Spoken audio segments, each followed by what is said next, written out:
रामचंद्र की जय। पवन सुत हनुमान की जय। गोस्वामी तुलसीदास जी की जय। ओम गजाननं भूतगणाधिसेवितं सेवितं कपितजम्बो फलचारुभक्षणं उमासुतं शोकविनाशकारकं नमामि विघ्नेश्वर पादपङ्कजम्। नीलाम्बुश्यामलकोमलाङ्गं सीता समार्पितवां भागं पाणौ महासायकचारुचापं नमामि रामं रघुवंशनाथं। गुरुब्रह्मा गुरुविष्णु गुरुदेवो महेश्वरः गुरुः साक्षात् परं ब्रह्म तस्मै श्री गुरुवे नमः। पवन तनय संकट हरण मंगल मूर्ति रूप राम लखन सीता सहित हृदय बसौ सुरभूप। लखन सिय रामचंद्र की जय। पवन सुत हनुमान की जय। नाथ लखन पुर देखन चहि प्रभु सकोच डर प्रगट न कहहि। जो राउर अनु शासन पावँ नगर देखाई तुरत ले आवँ। सुनि मुनीस कह बचन सप्रीति कसन राम तुम राखहु नीति। धर्म सेतु पालक तुम ताता प्रेम विवश सेवक सुखदाता। जाय देखिया बहु नगर सुख निधान दो भाई।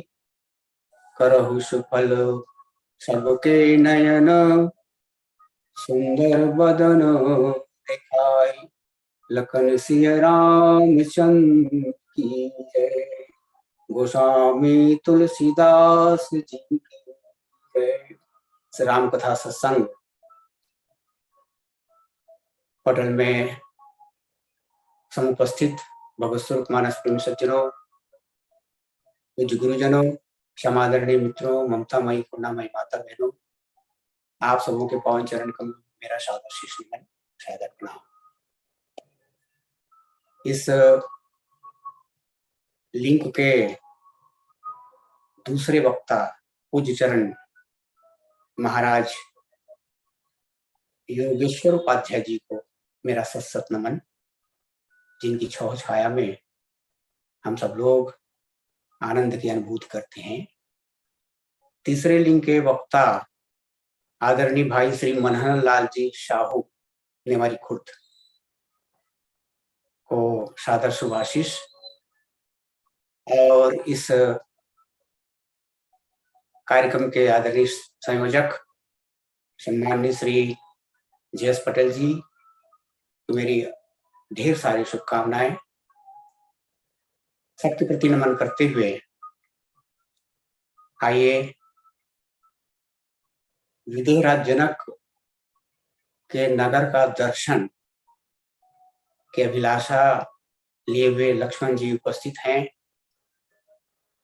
और भगवान राम अनुरोध कर रहे हैं गुरु जी से कि गुरु जी आपकी आज्ञा हो तो मैं लक्ष्मण जी को नगर दिखाकर तुरंत ले आऊं। नगर दर्शन का यह प्रसंग है। हम सभी जानते हैं भगवान की जो लीला हुई है वो मुख्यतः 3 नगरों से संबंधित है। एक है अयोध्या, दूसरा है विदेहनगर जनकपुर और तीसरा नगर है लंका। तीनों नगर की अपनी अलग अलग विशेषता है। अयोध्या, जनकपुर और लंका। जनकपुर जो है विदेह नगर है, अयोध्या देहाधिकार नगर है और लंका देह नगर है।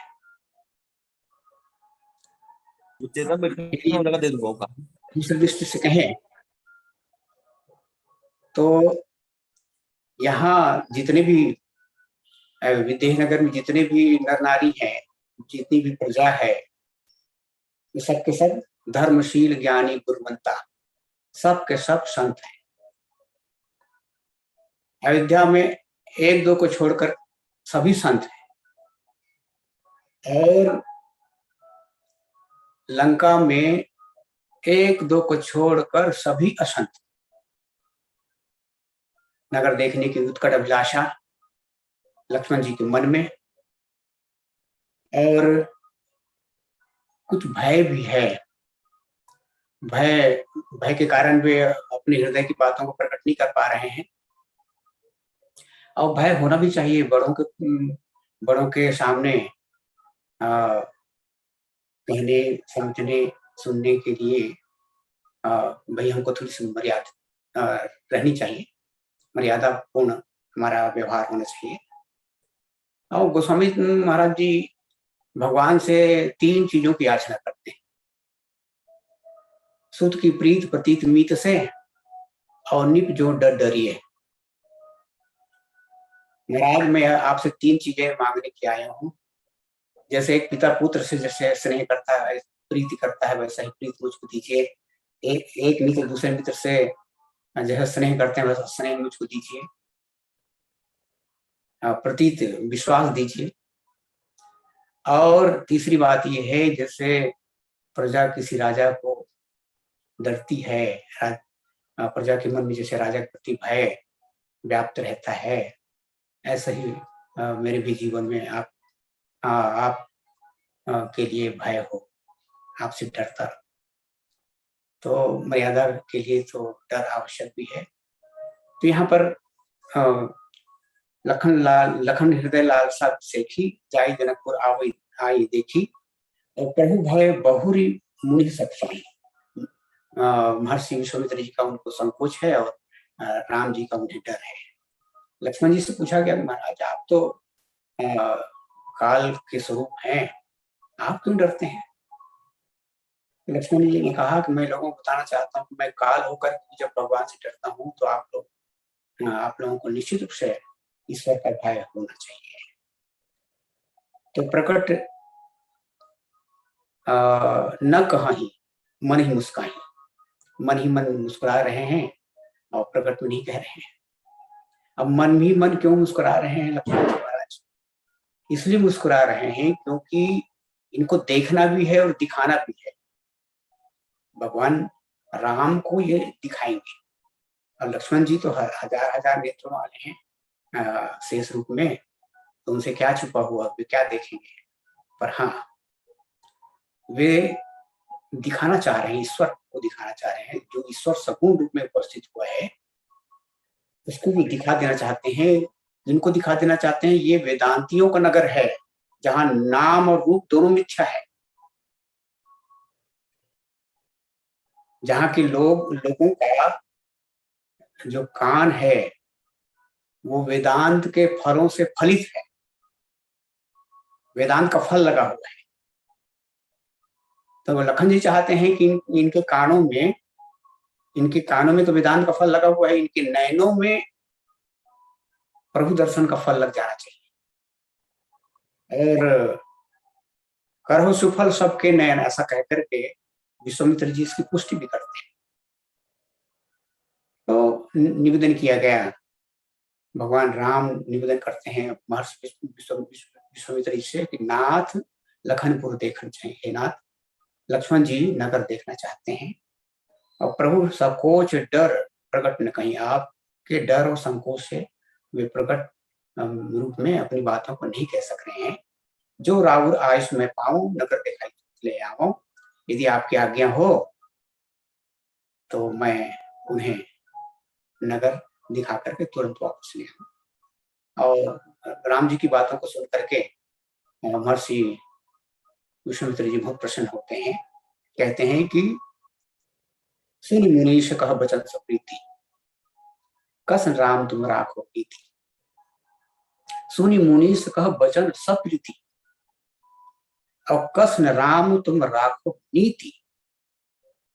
इस चौपाई में एक तरफ प्रीति है, दूसरी ओर नीति है,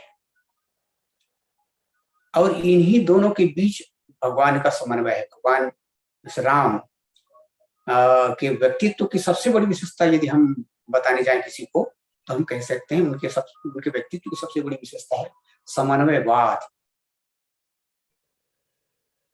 वे धर्म सेतु कहलाते हैं। विश्व के महान दो गुरुओं ने, धर्म सेतु पालक तुम ताता, धर्म सेतु कर्मायतन कुल गुरु वशिष्ठ जी, विश्वामित्र जी और वशिष्ठ जी, इन दोनों गुरुओं ने, विश्व के इन महान गुरुओं ने भगवान राम को धर्म सेतु का संरक्षक और धर्म सेतु की उपाधि, कुलगुरु वशिष्ठ जी ने उन्हें धर्म सेतु की उपाधि दी है, और विश्वामित्र जी ने उन्हें धर्म सेतु पालक तुम ताता ऐसा कहा है। हे राम, तुम धर्म सेतु के संरक्षक हो, पालक हो। तो प्रीति और नीति के बीच समन्वय करते हैं भगवान। प्रीति किन के लिए? अपने स्नेही जनों के लिए, अपने छोटों के लिए प्रीति है, और नीति बड़ों के लिए मर्यादा की नीति है। बड़े जो हैं वे मर्यादा चाहते हैं, और छोटे जो हैं चाहते हैं स्नेह। तो दोनों चीजें है तो परस्पर विरोधी। नीति जो है बुद्धि का विषय है, और जो प्रीति है वो हृदय का धर्म है, पर दोनों के बीच समन्वय है। छोटे को कैसे स्नेह देना है और बड़े की मर्यादा का कैसे पालन करना है। एक तरफ सत्संग है, महर्षि विश्वामित्र जी का सत्संग छूट रहा है यदि लक्ष्मण जी के साथ जाते हैं तो, और यदि लक्ष्मण जी के साथ नहीं जाते हैं तो स्नेही भाई का मन टूट जाएगा, स्नेही भाई का मन टूट जाएगा। इसलिए दोनों के बीच समन्वय करते हैं भगवान राम। इसीलिए यहाँ पर धर्म सेतु पालक तुम ताता, प्रेम विवश सेवक सुखदाता, ऐसा महर्षि विश्वामित्र जी कहते हैं भगवान राम के लिए। और उन्होंने कहा कि जाई देख आओ नगर, सुख निधान दो भाई। जाइए सुख निधान दोनों भाई, आप नगर देख करके आइए। जाई देख आओ,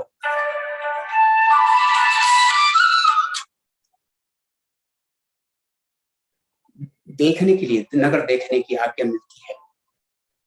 अब यहाँ पर भगवान राम को और लक्ष्मण जी दोनों को सुख निधान कहा गया, और हम जानते हैं कि भगवान सुख निधान है ही। जैसे उनकी वंदना, उनका नामकरण करते हुए कुल गुरु वशिष्ठ जी ने कहा है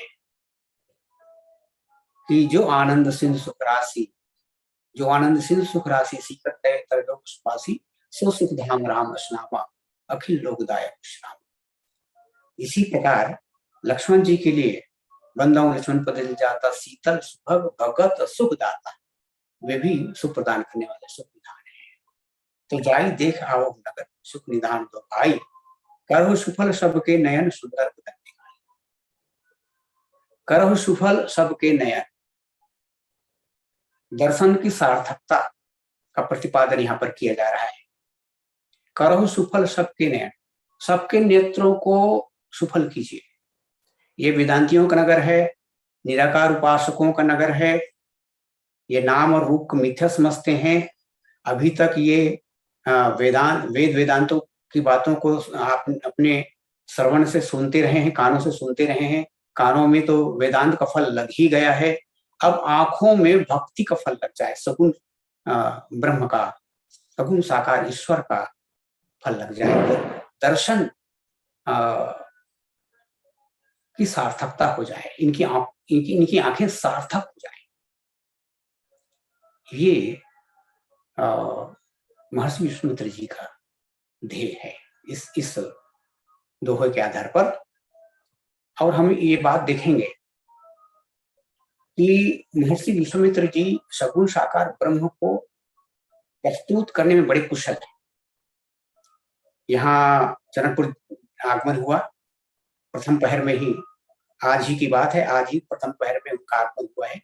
और श्री निवास सुंदर सदन, सीता जी जहाँ निवास करती थी, भक्ति जहाँ निवास करती थी, ऐसे सुंदर सदन उनके निवास के लिए दिया गया है। और उनके स्वागत के लिए आते हैं जनकपुर के राजा विदेहराज जनक जी और अन्य मुनि मंडली वहां पर आती है। इस समय राम लक्ष्मण फुलवारी देखने गए थे और फुलवारी देखकर वे आते हैं तो राजा जनक जी को बड़ा आश्चर्य होता है। भगवान राम को उन्होंने देखा, लक्ष्मण जी को उन्होंने देखा, मूर्ति मधुर मनोहर देखी। इन मनोहर छवि वाले मूर्तियों को उन्होंने देखा और भयो विदेह विदेह विशेखी। अब तक तो उनके जीवन में वैचारिक विदेहता थी, पर अब वे व्यवहार में भी विदेह हो गए। और उन्होंने विश्वामित्र से पूछ ही दिया, कहो नाथ सुंदर दो बालक, निकुल तिलक मुनिकुल पालक। ये कौन है महाराज? ये दोनों बालक जो इतने सुंदर हैं, ये कौन है? विदेहराज जनक जो वेदांती हैं, भगवान के निराकार ब्रह्म के जो उपासक हैं, जास ज्ञान रवि भाव विनाशा और वचन किरण मुनिकमल विकास, जिनके ज्ञान की इतनी महिमा गाई गई है, वही महाराज जनक जी राम जी को देख करके व्यथित हो जाते, व्यामोहित हो जाते, उनके रूप सौंदर्य में खो जाते हैं और महर्षि विश्वामित्र से पूछते हैं कि महाराज ये कौन है? तो विश्वामित्र जी ने कहा कि तुम्हें क्या लगता है? तो महाराज ने कहा कि ब्रह्म, ये तो ब्रह्म ही है ऐसा लगता है। तो ब्रह्म के बारे में तो एक अनीह अरूप अनामा ऐसा कहा गया है, और सच्चिदानंद परधाम ऐसा कहा गया। ब्रह्म के बारे में कि वो एक अकेला है ऐसा कहा गया है। ब्रह्म जो निगम नेति कही गावा, उभय वेश धरी की सो आवा। महाराज मुझको ऐसा लगता है ब्रह्म एक है जरूर, पर वे ही कहीं दो रूप में तो नहीं आ गए, ऐसा मुझको लगता है। और महाराज एक बात और हो रही है, मैं अनुभव जो कर रहा हूं आपको बता रहा हूं। इन्हीं विलोकत अति अनुरागा, इन्हीं विलोकत, इनको देखने मात्र से अत्यंत अनुराग से मेरा हृदय भरा जा रहा है। बस यही तो चाहते थे विश्वामित्र जी, इस वेदांती के हृदय में भक्ति भाव का प्रादुर्भाव हो जाए, सगुण ब्रह्म के प्रति उत्कंठा जागृत हो जाए, लालसा जागृत हो जाए। और वही हुआ। उठे सकल रघुपति के आए, जैसे ही राम जी आए और सबके सब अभिवादन में खड़े हो जाते, जितने लोग वहां पर थे, जितने ब्राह्मणों की वहां मंडली थी, राजा जनक सहित सबके सब खड़े हो गए। उनको आश्चर्यचकित हो गया कि ऐसा अभूतपूर्व सौंदर्य जिसे हमने देखा ही नहीं है आज हमारे सामने, ये कौन है? तो जाई देखा हो नगर सुख निदान दो भाई, करो सुफल सबके नयन। सबके नयन राजा जनक जी का तो नयन सुफल हो ही गया, इन्हीं बिलोकत अति अनुरागा, इनके नेत्र तो सफल हो ही गए, सबका नेत्र सफल होना चाहिए, पूरे नगर वासियों का, माने सबके सब भक्ति भाव से भर जाएं, ये विश्वामित्र जी का कथन है। अब करे सुफल सबके नयन, सुंदर बदन दिखाई, देखना भी है और दिखाना भी है। आप लोग नगर देखोगे और नगरवासी आपको देखें, दृष्टि विनिमय, आप लोग उनको देखना, वो आपको देखेंगे। जीव अपनी आंखों से ईश्वर को देखे और ईश्वर अपनी आंखों से जीव को देखे, और दोनों ही स्थिति में जीव का ही लाभ है इसमें। तो जाई देख आओ सुख निधान दो भाई, करो सुफल सबके नयन सुंदर बदन दिखाई, करो सुफल सबके नयन, सबके नेत्र सफल होने चाहिए, सबके नेत्र सफल होना चाहिए, क्योंकि ये वेदांतियों का नगर है। अभी तो केवल राजा ही प्रभावित हुए हैं, और सचमुच में हम देखते हैं बाद में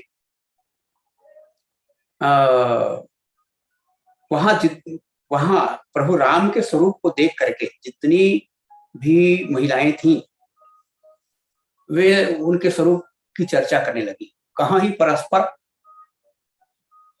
परस्पर कोकिल बयनी, यही विवाह लाभ सुनैनी, कि नहीं विवाह बड़ लाभ सुनैनी। ये परस्पर बातें करती हैं वहां की महिलाएं, जनकपुर की महिलाएं, राम के बारे में, राम के रूप सौंदर्य से वे बहुत ज्यादा आकर्षित हुई हैं, क्योंकि तीन निज रूप मोहिनी डारी, किन्हे सबस नगर नर नारी।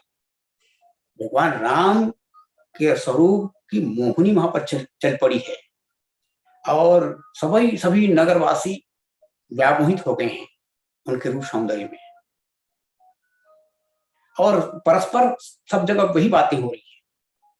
तो गोस्वामी जी महाराज परस्पर बातें करती हुई महिलाओं को कोकिल बहिनी कहते हैं। कहाँ ही परस्पर कोकिल बहिनी, कोयल की तरह बोलने वाली, मीठी बोलने वाली, भगवान राम के सौंदर्य की प्रशंसा हो रही उनके श्रीमुख से, इसलिए वहां पर गोस्वामी महाराज कहते हैं कि ये सबके सब कोकिल बहिनी है, और सबके सब यही चर्चा कर रही हैं कि ये जो सांवला जो राजकुमार है वो हमारी जानकी जी के योग्य है। इन्हीं विवाह बड़ लाभ सुनैनी, अब वहां परस्पर कोकिल बहिनी और परस्पर सुनैनी होगी। वहां की राजमाता का नाम है सुनैना, और सुनैना केवल अब एक नहीं है, सुनैना ने भी तो राम को देखा है। अब सब नारियां जिनने भी राम को देखा सबके सब सुनैनी हो गई, सबका नाम सुनैना कह सकते हैं। कहीं परस्पर कोकिल बहिनी, यही विवाह बड़ लाभ सुनैनी, परस्पर एक दूसरे को सुनैनी कह रही। तात्पर्य क्या हुआ? तात्पर्य ये हुआ कि सबने राम को देखा, और दर्शन की जो सार्थकता है, ईश्वर दर्शन का जो लाभ है, वे सब प्राप्त कर रहे हैं। संत कबीर हुए, कबीर जी से पूछा गया महाराज यदि आपके आंगन में आपके आंगन में यदि ईश्वर का आगमन हो जाए तो आप क्या करेंगे? तो उन्होंने कहा भैया मैं तो बहुत अच्छी व्यवस्था करूंगा। क्या करेंगे महाराज? तो नैनों की करी कोठरी, पुतली पलंग बिछाए, पलकन के चिक डार के प्री को लिया दिछाए।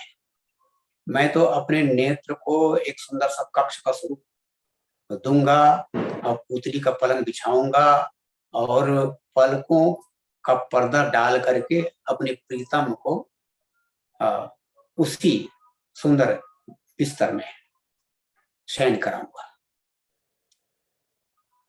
और इसलिए वे कहते हैं, संत कबीर कहते हैं भगवान से कि नैना भीतर आओ तू, नैनों की सार्थकता प्रभु दर्शन में है। नैना भीतर आओ तू, नैनन ही तो ही रख लेऊं, ना मैं देखूं और को, ना तो ही देख दे। न तो मैं किसी किसी को देखना चाहता, और नहीं मैं तुमको किसी को देखने दूंगा। दो नैनों का यही संदेश, देखत देखत ऐसे देख कि मिट जाए दुई और रह जाए एक। बस वही परमात्मा, सर्वत्र वही परमात्मा दिखाई दे। लाली मेरे लाल की जी देखूं तित लाल, लाली देखन मैं गई मैं भी हो गई लाल, ये संत कबीर कहते हैं। और कबीर ने तो यहाँ तक कहा कि बस अब मेरी आंखों में और किसी के लिए, संसार के किसी व्यक्ति के लिए जगह नहीं है, मैं किसी को देखना भी नहीं चाहता। यहाँ तक काजल लगाने के लिए भी मेरे आंखों में जगह नहीं है। कबीरा काजल रेख हूं अब तो दई न जाए, नैनन ही प्रीतम रम रहा, दूजा कहां समाए। संत कबीर कहते हैं कि अब तो आंखों में इतनी जगह भी नहीं है, क्योंकि प्रीतम का ही वास हो गया है, मेरे प्रभु ही निवास कर रहे हैं मेरी आंखों में, इसलिए अब काजल लगाने तक को भी जगह नहीं है। नैनन प्रीतम रम रहा, दूजा कहां समाया। एक वियोगिनी अपने प्रीतम की प्रतीक्षा में, भगवान की प्रतीक्षा में साधनारत थी। शरीर जीर्ण शीर्ण हो गया, अब शरीर का विसर्जन हो जाएगा, वो मरणासन में पड़ी हुई है। कौवे इत्यादि आकर के उसके शरीर को नोच नोच के खा रहे हैं, और वो वियोगिनी की आंखें तरस रही हैं अपने प्रीतम को, एक प्रीतम का एक झलक पाने के लिए। मृत्यु पूर्व यदि प्रीतम आ जाए तो एक झलक उनका मिल जाए, इन आंखों से देख लूं। शरीर जीर्ण शीर्ण हो चुका है, कौवे चीत रहे हैं शरीर को। वो निवेदन करती है उन कौवों से, कहती है कि कागा सब तन खाइयो, कागा सब तन खाइयो, चुन चुन खाइयो मांस, दो नैना मत खाई। कागा सब तन खाइयो, चुन चुन खाइयो मांस, दो नैनन मत खाइयो, क्योंकि पिया मिलन की आस, प्रिय दर्शन की आस। मैं इन नेत्रों में, नेत्रों के माध्यम से अपने प्रीतम को एक बार मृत्यु पूर्व देख लेना चाहती हूँ, इसलिए हे कागा मेरी आंखों को मत खाना, पूरे शरीर खा जाओ, पूरे शरीर के मांस खा जाओ, पर मेरी आंखों को मत खाओ, मैं एक बार अपने प्रीतम का दर्शन करना चाहती हूँ। तो इस प्रकार नेत्रों की सार्थकता ईश्वर दर्शन में है। यही बात कर्म सफल सबके नयन, महर्षि विश्वामित्र जी यही कहते हैं कि आप लोग जाइए नगर नगर भ्रमण के लिए और सबके नेत्रों को सफल कीजिए, नेत्रों को सार्थक कीजिए। तो नेत्रों की सार्थकता इसी बात में है, प्रभु दर्शन में है। जनकपुर में धनुष भंजन के पश्चात अब विवाह निश्चित हो गया, भगवान का विवाह होना है। सतानंद जी, विश्वामित्र जी, जितने भी महर्षि थे, उन्होंने राजा जनक से कहा कि दूत अवधपुर पठो जाइए। चिट्ठी लिख दी गई और चिट्ठी लेकर के दूत अयोध्यापुरी पहुंच गए। राजा दशरथ जी उस चिट्ठी को बांचते हैं और रह गए कहत न खाटी मीठी, और बड़ा सुखद अनुभव होता है उनको। बारात लेके आने की बात कही गई है चिट्ठी में, और दशरथ जी उन दूतों को पूछते हैं, भैया कहो कुशल दो बारे। दूतों को भैया शब्द संबोधित करते हैं। भैया कहो कुशल दो बारे, तुम नीके निज नयन निहारे। हे भैया, क्या हमारे दो किशोर जो तुम्हारे नगर में गए हैं वे कुशल कुशल से हैं? दूतों को बड़ा आश्चर्य होता है कि भाई चिट्ठी में तो सारी बातें लिखी हुई है और उसमें पूछने वाली क्या बात। और फिर वो तो ईश्वर है, ईश्वर की कोई कुशलता, उनकी क्या कुशलता है, वो तो सदैव कुशल ही है। पर वे दूत चुप है। उस राजा जी पूछते हैं, तुम नीके निज नयन निहारे, क्या क्या तुम लोगों ने अपनी आंखों से उनको देखा है? नीके माने अच्छी तरह देखा है? देखिए भैया, सभी लोग तो अपनी आंखों से देखते हैं ना। तो राजा दशरथ जी बहुत स्नेहवश, ये स्नेह की पराकाष्ठा यहाँ पे हो रही है। तो कहते तुम नीके निज नयन निहारे, तुमने देखा है, अपनी आंखों से देखा है, अच्छी तरह देखा है। देखिए देखने की सार्थकता। और तब वे दूत तो भाई वेदांती जनक जी के दूत हैं। उन्होंने कहा महाराज क्या बताएं, हम तो अपना वेदांत ही भूल गए, हम तो निर्गुण निराकार ब्रह्म के उपासक हैं, वो ब्रह्म हमारे जीवन से तिरोहित हो चुका है। तब क्या अनुभव करते हैं आप लोग? तो देव देख तो बालक दो, अब न आंख तरी आवई को। महाराज जब से हमने आपके राजकुमारों को देखा है, तब से कुछ दिखना ही बंद हो गया आपको, उनके सिवाय कुछ दिखता ही नहीं है। उन्हीं को हम देखते हैं, उनकी ही याद आती है, उनका ही प्रतिबिंब हमारे आंखों में बसा हुआ है। तो ये देखने के सार्थकता है। एक माता जी थी, बहुत बूढ़ी हो चुकी थी, और घर के लोग जब भी कहीं तीर्थाटन के लिए जाना चाहते थे, तो भी वो भी साथ हो लेती थी, साथ होने की इच्छा प्रकट करती थी। आंखों से उनको कुछ दिखता नहीं था, 90 वर्ष से अधिक उनकी उम्र हो गई थी, उनकी आंखों से कुछ दिखता नहीं था, पर वो जिद करती थी कि हमको भी ले चलो, हमको भी ले चलो, हम भी जाएंगे। और तब घर के लोग पूछते थे कि माँ तुम वहां जाके क्या करोगी? हाँ, भगवान को तुम देख नहीं सकोगी, तुम्हारे वहां जाने से क्या मतलब, निरर्थक है तुम्हारा जाना। तब वो माता जी क्या कहती थी? माता जी कहती थी ठीक है, जिनको मैं देखने जा रही हूं उनको मैं नहीं देख सकूंगी, क्योंकि मेरी आंखें दिखती नहीं है, पर वो तो देखेंगे मुझको, प्रभु तो मुझको देखेंगे, भगवान की दृष्टि तो मुझ पर पड़ेगी, उनकी छाव छाया, उनकी कृपा छाया मुझको तो मिलेगी। ये देखिए देखने की सार्थकता। करो सुफल सबके नयन सुंदर बदन दिखाई, देखना भी और दिखाना भी। देख नहीं सकते तो कम से कम दिखा क्या। इस तरह दृष्टि विनिमय का ये पावन सा प्रसंग है। जगन्नाथ जी की एक छोटी घटना है। एक अनन्य भक्त, जगन्नाथ जी के अनन्य भक्त भगवान जगन्नाथ के सामने जब खड़े होते, तो भगवान जगन्नाथ अपना मुंह घुमा लेते, उनको देखते नहीं।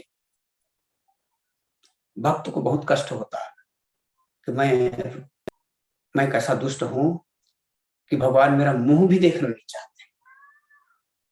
बड़ी पीड़ा होती है।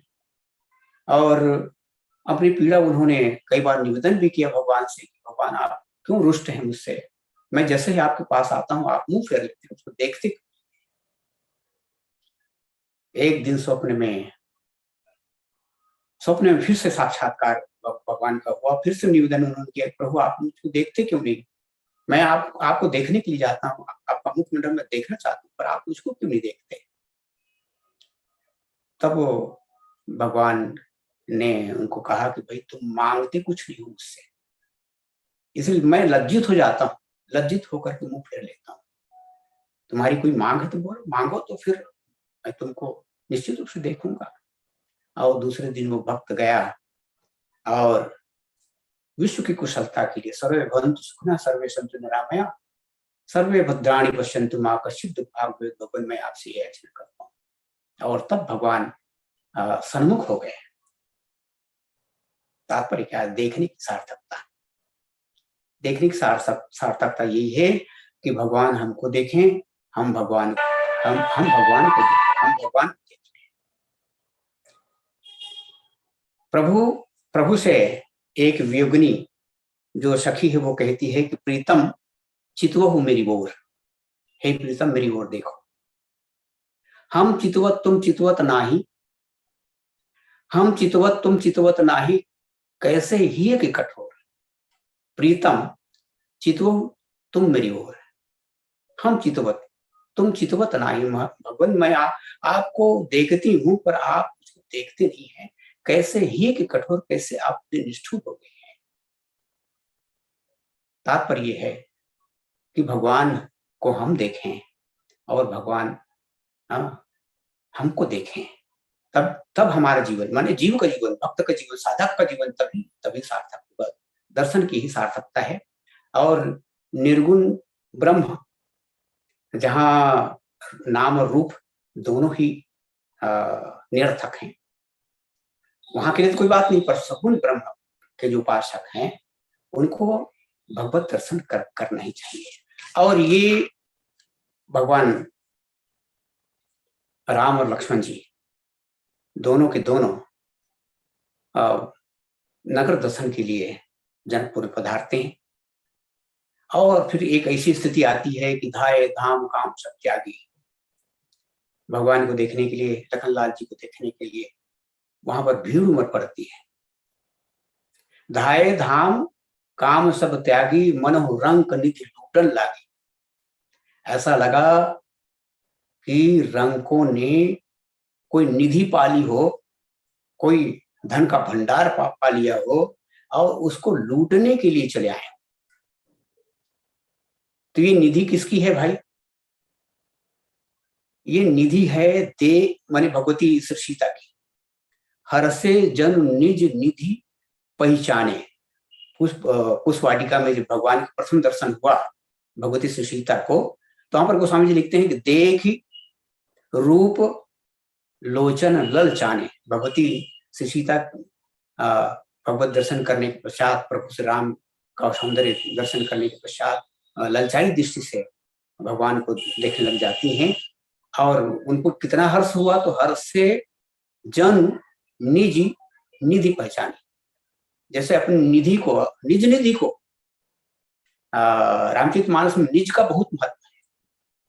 चाहे ज्ञान की दृष्टि से हो, मम दर्शन पर परम रूपा जीव पाव निज सहस्र रूपा, ज्ञान की दृष्टि से जैसे भगवत दर्शन हुआ, यदि वो ज्ञानी है तो उसको आत्मस्वरूप का बोध हो जाएगा। मम दर्शन फल परम अनुपा जीव पाव निज सहस्र रूपा। निजत्व तो ज्ञान की दृष्टि से, कर्म की दृष्टि से, भक्ति की दृष्टि से, सभी दृष्टि से निज का बहुत महत्व है। यहाँ हम देख रहे हैं कि देख रूप लोचन ललचाने, हर से जन निज निधि पहचाने। भगवती श्री सीता ने जब पहली बार भगवान का दर्शन किया तो पहचान ली उन्होंने अपनी निधि को। ये राम जी भगवती श्री सीता की निधि है। और इसी निधि को पाया किसने? विश्वामित्र महानिधि पाई। यही महानिधि है जिसे यहाँ जनकपुर लेकर के आए और निज निधि को पहचानती है भगवती श्री सीता। और लोचन मग राम बुरहानी, और तिन्हीं पलक कपाट से भगवती श्री सीता अपने नेत्र